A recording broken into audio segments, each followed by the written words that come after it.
अब हम बताएंगे सेक्शन 34 से 39 तक।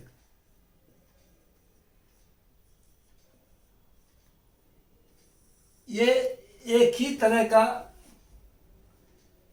फैक्ट्स है, इसीलिए इसको एक साथ टेकअप किया है।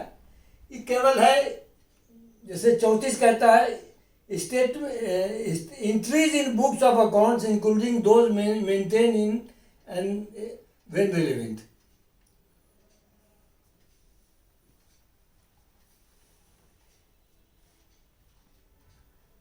कहता है कि अगर ऑर्डिनरी कोर्स ऑफ बिजनेस में कोई एंट्री करता है तो वो एंट्री रिलेवेंट हो जाता है।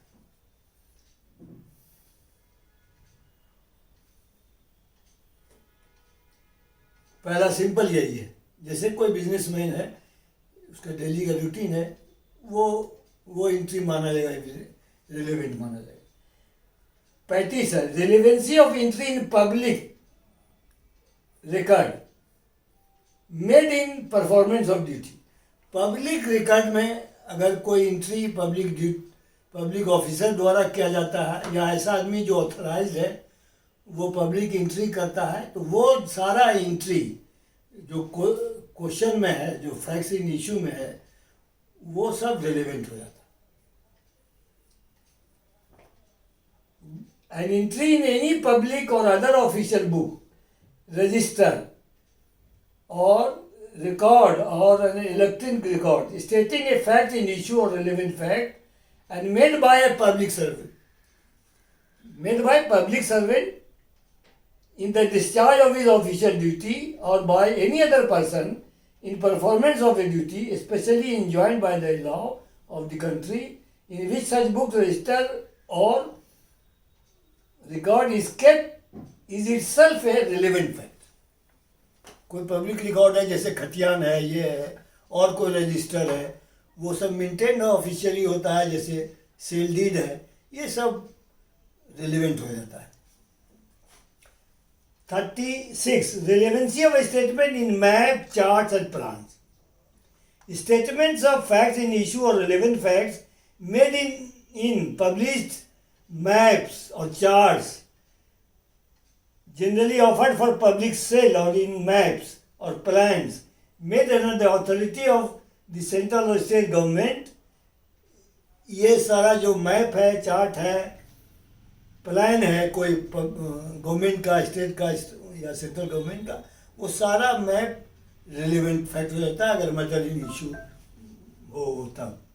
ये 37 है, relevancy of statement as to fact of public nature content in certain acts और नोटिफिकेशन। किसी एक्ट्स में और नोटिफिकेशन में when the court has to form an opinion as to the existence of any fact of a public nature का है, any statement of it made in a recital contained in any act of parliament और in a government notification, ये सबको relevant fact माना। 38वां है, relevancy of statement as to any law content in law books. Law books में जो authority है, जो ऑथेंटिक लॉ बुक्स है, उसका जो एंट्री है, उसमें जो स्टेटमेंट है, जो लॉ कंटेंट है, उसको कोर्ट को ओपिनियन फॉर्म करना पड़ता है कि सही है, तो वो एंट्री वो भी रिलेवेंट होगा। 39वां है, when evidence to be given, statement form. अब कोई लॉ साइट किया गया पूरा बुके, तो कहाँ किस एक्सटेंट तक रिलेवेंट है वो court will decide, court decide करेगी कहाँ तक इसका हम लें। तो 39 तक यही डील करता है। आज के लिए बस इतना ही।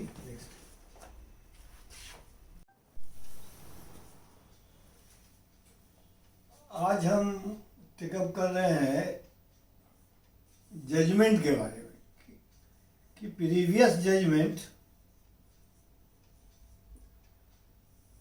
कैसे रिलेवेंट होता है।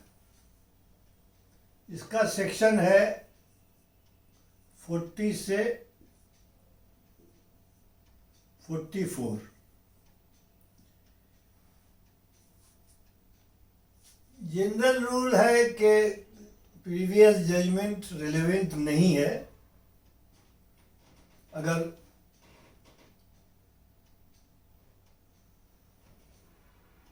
फैक्ट्स इन इशू में नहीं हो, रिलेवेंट नहीं हो। जो सेक्शन 43 में कहता है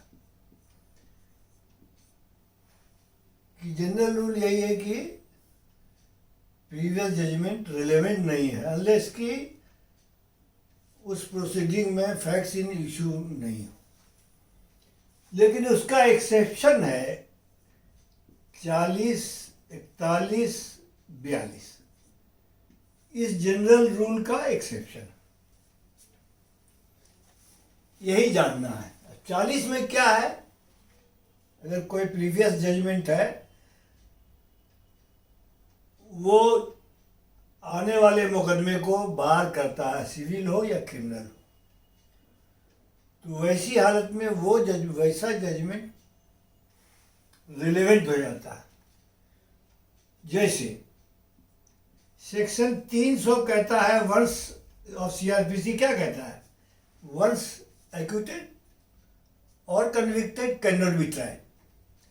इस ऑलरेडी अगर जब इस तरह का जजमेंट है एक्यूटल का या कन्विक्शन का, तो सेक्शन 40 बार करता है कि फिर उसी के लिए दूसरा मुकदमा नहीं आवे, तो वो रिलेवेंट हो जाता है। सेक्शन 40 यही कह रहा है। उसी तरह सिविल में है सेक्शन 11 रेस जुडिकेट। अगर किसी कॉम्पिटेंट कोर्ट से कोई जजमेंट हुआ है, डिग्री हुआ है, तो वैसी हालत में ये रिलेवेंट हो जाता है सेक्शन 40। यही एक्सेप्शन हुआ, जनरल रूल से अलग हो गया ये। तो कोई भी ऑर्डर, डिग्री, जजमेंट ये सेक्शन 40 के अंतर्गत रिलेवेंट हो जाता है, ताकि वो बार करे अदर सूट को, अदर प्रोसीडिंग को, कि जजमेंट जब अवेलेबल है तो दूसरा मुकदमा नहीं हो सकता। ये सेक्शन 40 सिर्फ यही करता है। अब 41 क्या कहता है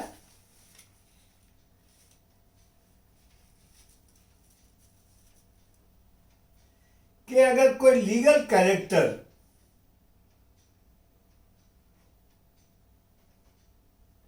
या कोई character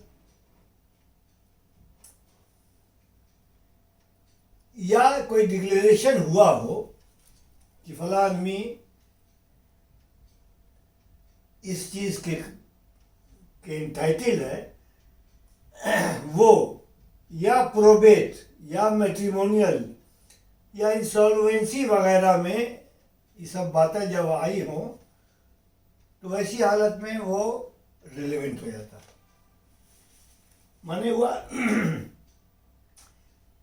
a final judgment, order or degree of a competent court in the exercise of probate, matrimonial, admiralty or insolvency jurisdiction, which confers upon or takes away from any person any legal character, or which declares any person to be entitled to any such character or to be entitled to any specific thing, is relevant when the existence of any such legal character or the title of any such person to any such thing is relevant। तो ये सब proceeding में अगर कोई आया legal character वगैरह, तो भी वो रिलेवेंट हो जाता है। अब 42 में है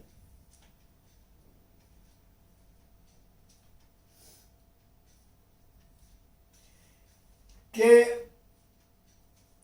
अगर जो 40-41 में नहीं रिलेवेंट हुआ तो 42 में कैसे रिलेवेंट होगा कि अगर कोई पब्लिक नेचर का कोई जजमेंट है, public relevant to the inquiry,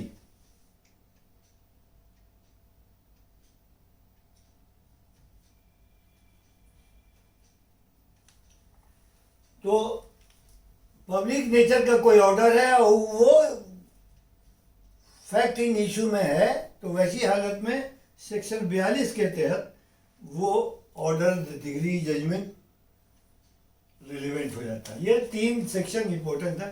43 तो बताया कि जनरल रूल है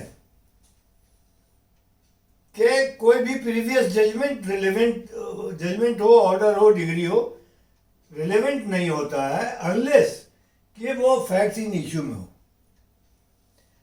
44 कहता है कि अगर ये सब जजमेंट है 40 से 43 तक, उस जजमेंट में अगर ये पाया जाता है कि वो कॉम्पिटेंट कोर्ट से नहीं हुआ या फ्रॉड प्ले करके वो जजमेंट लिया गया, तो वैसी हालत में उसको ये एविडेंस देने का मौका मिलेगा कि हाँ ये जजमेंट फ्रॉड से लिया गया। ये 44 यही कहता है।